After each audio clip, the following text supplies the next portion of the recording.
Hi everybody, I'm Michael. And I'm Brent. And we're Brent and Michael are Going Places. And we've decided to start doing a series about the thing we get asked about most frequently, which is our relationship, being a long-term gay couple. We've been together 29 years, so we have a lot of experience at this. And the secret to a long-term relationship is to keep your husband or partner away from Instagram so that he doesn't do not just a video, but a series of videos on your relationship. That's the end of the video.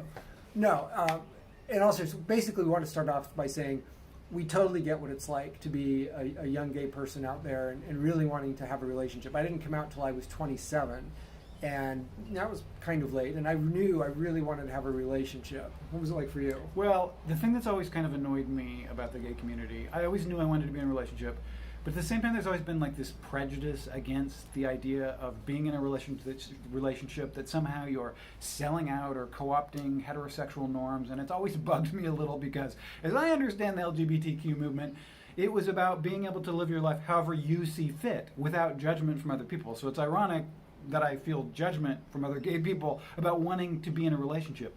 But I wanted to be in one, and I've been in one, and I have no regrets. I think it's been great. So I'm very, very pro-relationship. Not that it's for everybody, obviously. Some people are perfectly happy being single. But there's absolutely a case to be made for being in a relationship, which is what we're going to talk about in this series of videos.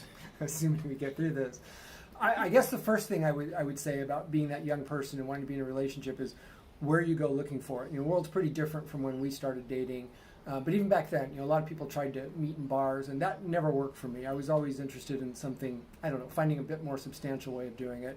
So I started going to a gay men's support group, which is actually where we met.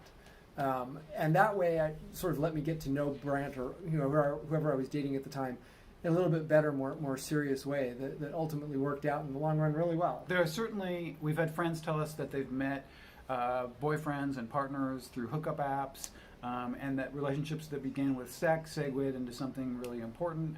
And I'm not going to disagree with that. That may very well be true. But at the same time, I'm not sure that if you lead with sex, that's the best way to find relationship partners.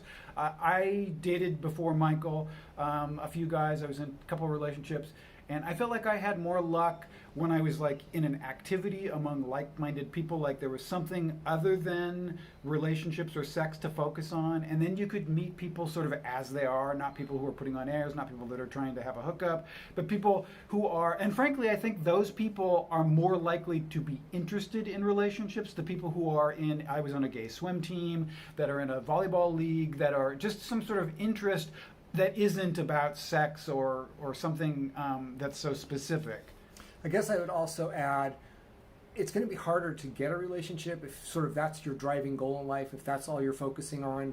I think you can end up giving off an air of desperation a little bit. I think I was certainly that way when I first started dating. I wanted it so badly. I scared the crap out of my first boyfriend. It's a paradox. I think you need to take a relationship seriously. I mean, you need to make it a priority, but at the same time, it's like you don't want that vibe that Michael has that you're really, really desperate. You sort of need to be open to it, take it seriously, but also be really light and casual about it. Don't overthink it. So that's pretty much it for this first episode. We do want to add one thing, and that's that we know a lot of our followers are in countries, in Africa or Asia or the Middle East, where it's a lot harder for you to follow that advice. Yeah. And we different thing. Totally get that.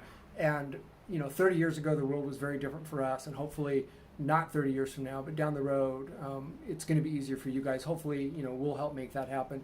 See you soon on our series of videos about our relationship. All right. Bye-bye.